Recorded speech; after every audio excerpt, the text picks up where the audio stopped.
And welcome to Creators Assemble Limelight Conversation. I am Joe Barrett, co-founder and current vice president of Creators Assemble. Today, we bring to you the next conversation in our ongoing monthly series, where we want to bring attention to talented, undiscovered creators that we want the world to see. This month, we are bringing you photographer Jordan Martinez, whose work was a primary feature on our May the 4th Star Wars gallery. His art is currently on display at our Limelight Gallery at creatorsassemble.org. Thanks for being here with us, Jordan. Thanks for getting me out of bed early this morning. Thank you. Thanks for having me. So, I guess if we had to tell the world who Jordan Martinez is in about 30 seconds, what should we say? I don't know. I'm not cool enough for 30 seconds, but I'd probably just say, Star Wars fanboy, aspiring Marvel superhero, big video game junkie, toy collector, and amateur photographer. Pretty much me wrapped up. That's about as tight as we need to be. So you're into toy photography, and that's a pretty unique field to kind of get into. How does one kind of stumble into that? So it started actually. So toy collecting was like my thing. Collecting action figures, meaning like the Black Series, Hasbro stuff, all the Star Wars stuff. Going around hunting for toys, and there was I remember there was some stuff that I couldn't find. I was getting really frustrated, so I went to Instagram and social media to try to see where people were finding this stuff. So maybe I could get a jump on it. And in searching for certain figures, I found people taking pictures of these figures that I was looking for too. And I was like, this is really, really cool. And I was like, I have all these action figures on me. And at the time I was, just doing normal street photography and portrait stuff. I was like, why have I not put these two together? And that's kind of how it started. I ran into some accounts on Instagram back then. I think it was a time in between Force Awakens and Rogue One. I remember them by Star Wars movies. That's how my brain works. But yeah, around that time, I ran into some accounts. First one was this guy by the name of I think Sergeant Bananas, SGT Bananas, and he was taking pictures of these Kylo Ren figures, and it's really detailed Chewbacca, 1/6 scale figure. And it was amazing. I was this stuff looks real. How do these guys do it? And so I kind of just dove into it, tried it myself. And then from there, just kind of dove into the community, just kind of fell into this huge hole, found more accounts, more photos. It was crazy. And so it kind of brought your eye to it as well. And so you figured, because I've seen your photography. And so how long have you been actually photographing? Photographing toys, actually, what I would consider toy photography was probably late 2016. Yeah. Not that long.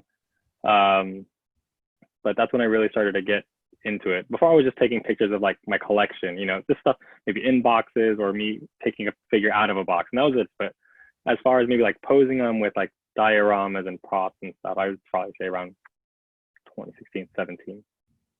So were you, I guess, you kind of fall into toy photography. What were you photographing before that? It was just portraits for maybe for friends, for family, just roam around maybe, San Diego and do street photography, just take pictures of random people doing random things, just capturing everyday life, urban stuff. But that was pretty much it.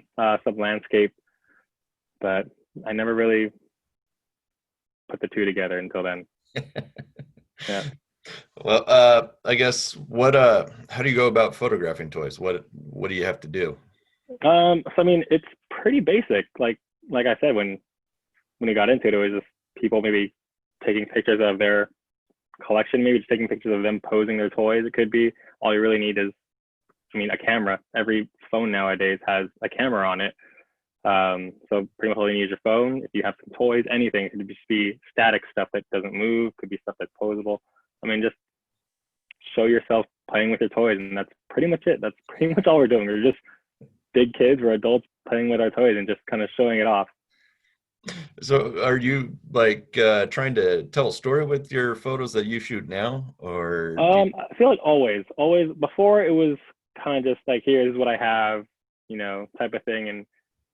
But now I put definitely a lot more time. I I try to convey kind of like what's going through my mind when I'm like playing or posing these action figures. You know what I mean? Like you see maybe like a kid, taking two, like maybe Kylo Ren and Rey going at it, and you just see two action figures hitting each other or whatever. But really, the person playing with those toys sees something completely different. You'll see Star Killer base, like all this snow you're fighting. You see snow falling. Lightsabers are clashing. Like you see something totally different.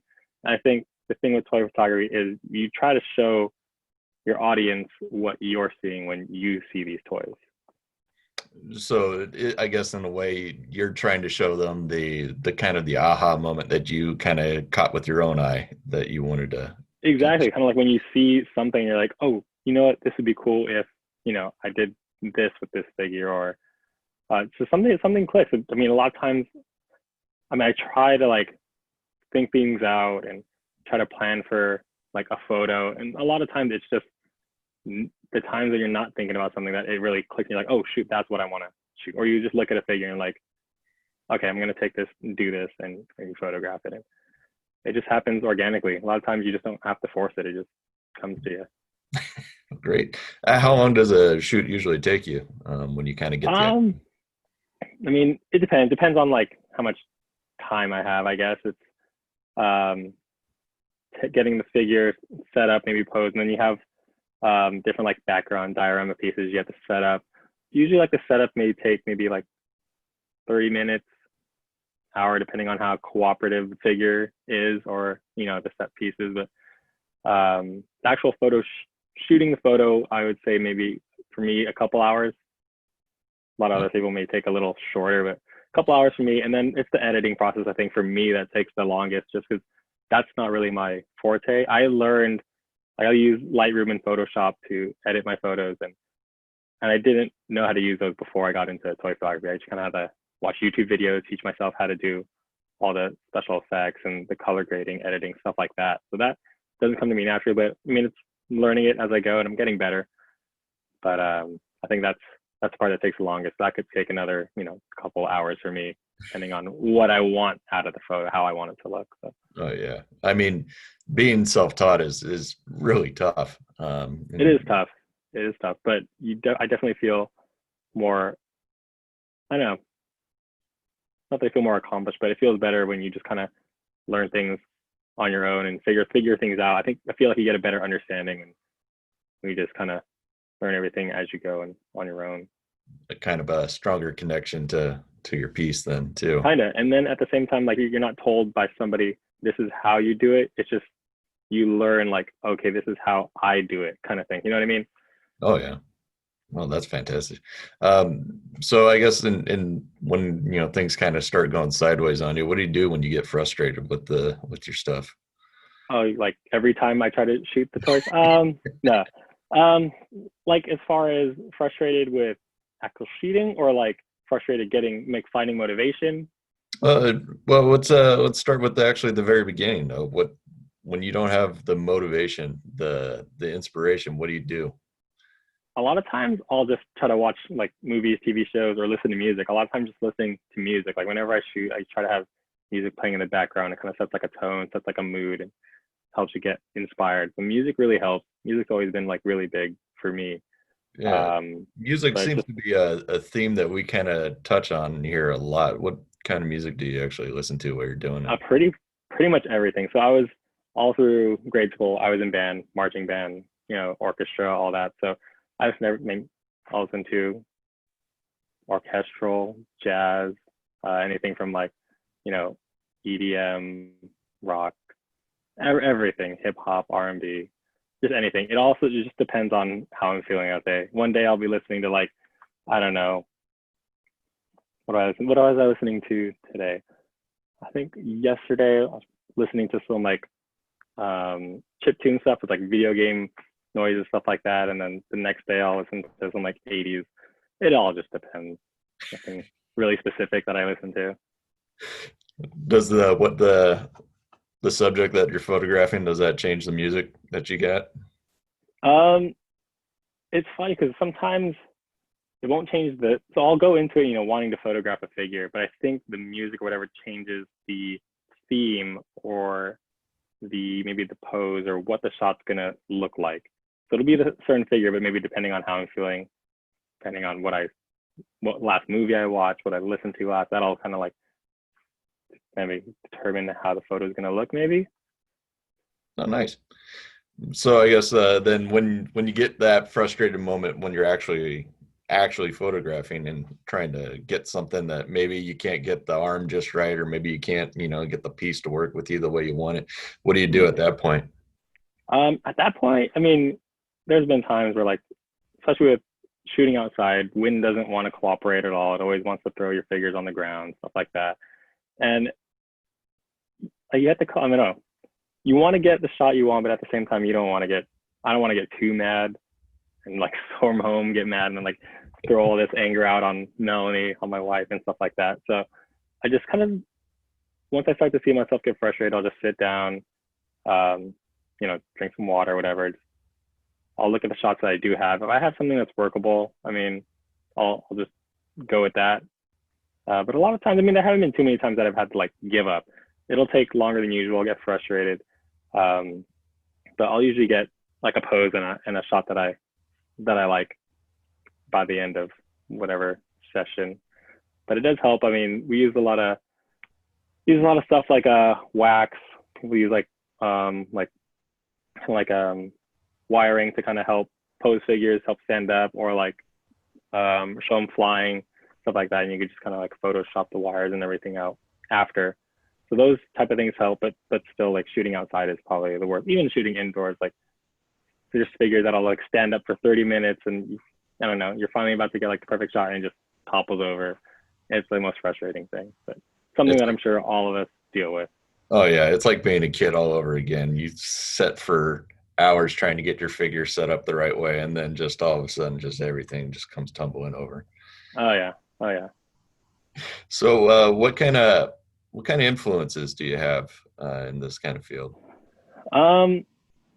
So influences, there's a ton. I mean, as far as like people that do the same thing, there's accounts on like online, like on Instagram. I think, like I said, Sergeant Bananas, Johnny, he was one of the first ones that I started following. And then I ran into this group of 3 guys, Work More or Less, Black Series, and Sweat Picks.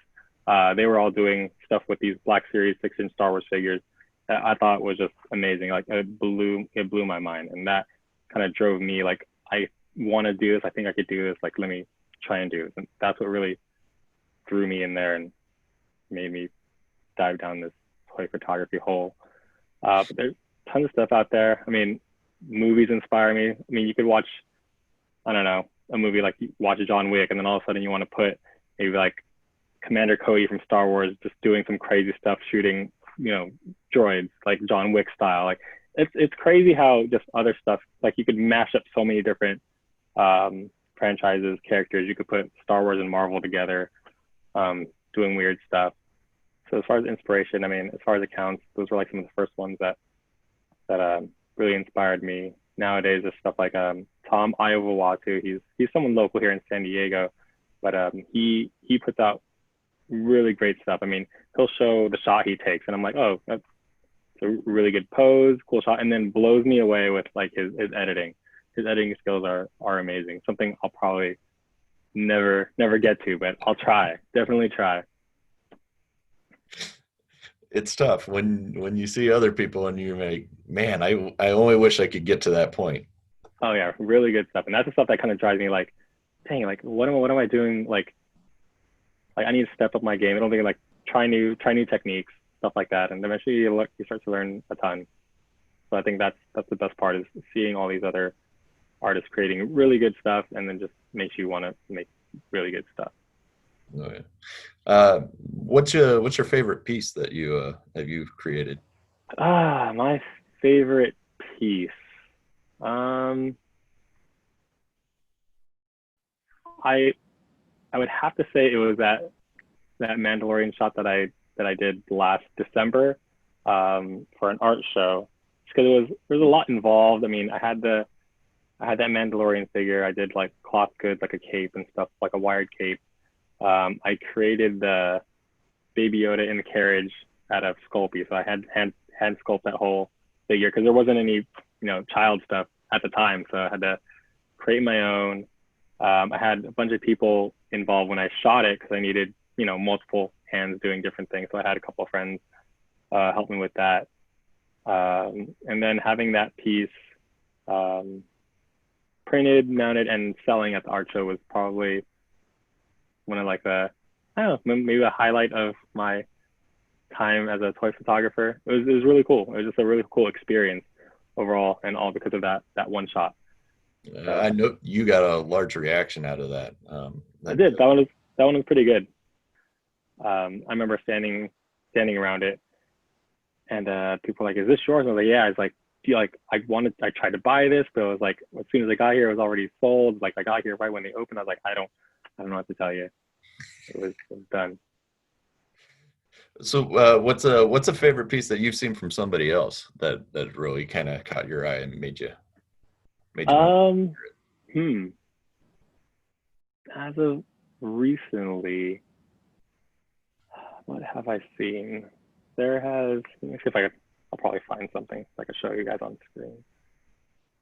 It's not even like a Star Wars or like a Marvel thing, but it's just shot by Plastic Action, and it's Michael Jordan just posing, like breakdancing, and it's inspired by the Last Dance documentary that they have on ESPN right now. That is totally just, I don't know, engulfed my life right now. It's like crazy documentary. If you haven't seen it, you have to watch it. But seeing what he's been doing with that figure is really, really cool. And that shot in particular, I just like how it's Michael Jordan dancing, the whole Last Dance documentary. Like it just makes a lot of sense to me, and it was like something that I was like, oh, if I had a Michael Jordan figure, I probably would have shot that. So when I saw that, I was like, that's exactly what I pictured in my mind. So I guess what opportunities are there for a toy photographer out there? I mean, opportunities. There's a lot of different avenues I think that you can end up going down. I mean, a lot of us just do it as a hobby, but some people get picked up to do maybe like promotional art and stuff for different companies. A lot of times Hasbro likes to dive into the toy photography community to get promotional photos for some of their upcoming products or to feature at Comic-Con. If you've ever been to San Diego Comic-Con and you go by the Hasbro booth, you'll see like this Hasbro Toy Pick section.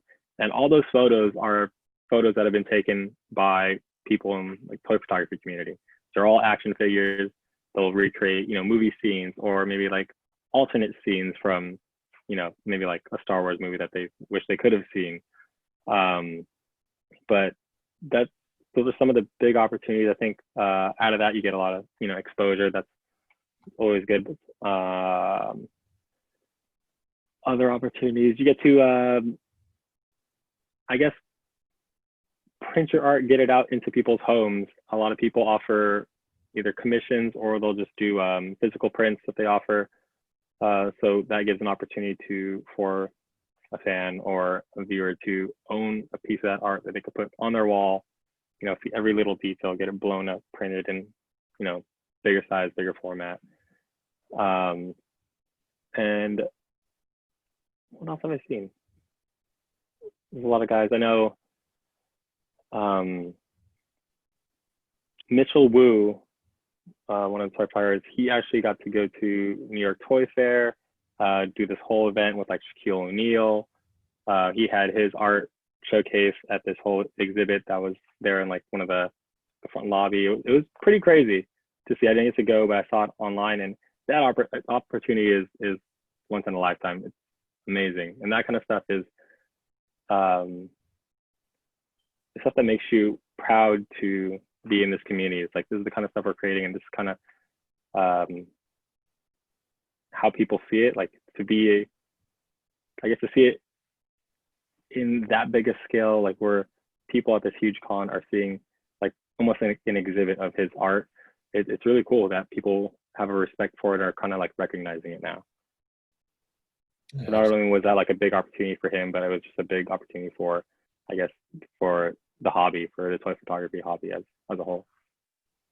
Yeah. What's your, I guess, ultimate goal in this field? I don't know. I mean, it's really just a hobby. It was a reason to, I guess, collect toys. At the time, it was just like I have these toys just sitting here, and I mean, I collect them, but that's really all it was. I was just taking these toys, putting them on a shelf, some of them keeping in boxes. But this gave me a reason to, take them out, spend some time, and actually photograph me posing them, not just, posing it and putting it on a shelf. It's kind of just showing my friends what I see in these toys. Like, I guess what kind of stuff my mind creates when I have these figures and I'm posing them, playing with them. So that's just what it gives me. It's kind of like a just a way to express myself, because I'm not that good at drawing anymore. Horrible. So this is kind of like one of the ways I could actually express myself well, that people can look at it and understand what I'm trying to tell, stories I'm trying to tell. So that's, for now, that's pretty much it. I mean, I like the relationships that I've built with a lot of people online through toy photography. A lot of the guys everyone on there, a lot of the guys and girls, they're so helpful. Everyone's so friendly. Nobody tries to, put anyone down. Everyone's very encouraging if you ever need help. And everyone's always willing to share their techniques, any kind of advice that they have, their experience. So I think that's what I want to get out of it ultimately, is just, meeting people, getting better at photography, editing, stuff like that. Because I think that's what I've gained the most. Taking photos and posting them is that new skills and new friends. I guess if do you have any words of advice for anybody that's kind of younger that's trying to kind of get into this? Yeah, just take photos and post it. Whatever you think you like, whatever you like, just put it out there. If you're putting the effort into it, people will see it and they're gonna like it. Don't worry about, everyone gets so caught up in the metrics of how many followers they have or how many likes they have on photos. It's, I don't know, honestly, the likes thing, I think, is something like they can get rid of, but it's not about that. I feel like it discourages a lot of people, because you'll see all these really good artists getting tons and tons of likes. And here you are, maybe not getting as much traffic or exposure on your stuff that you would like. But if you put in the effort and you have that drive, the people will come, they'll see your stuff. Like, if you create content that you like, it'll show in your stuff, and people will I guess, like, gravitate toward it. They'll see that, oh, this looks really cool. This guy looks like you put a lot of effort into it. Like, and the people will come in. If you want to get into it, all you really need, like I said, is your phone, some action figures, and just maybe go outside in your backyard, in the dirt or in the grass. And that's pretty much it. It's all you really need to get into it. Eventually, all the skills, techniques will come. You'll start to figure everything out. Oh, good. So I guess we're winding down here. What's your favorite subject to capture? I noticed you're big on Star Wars, so I'm assuming that direction. But do like Star Wars. It's probably some of it's easier for me to shoot just because I have so much knowledge in, the Star Wars universe. But my favorite thing to shoot is probably this guy. This Hot Toys Baby Groot.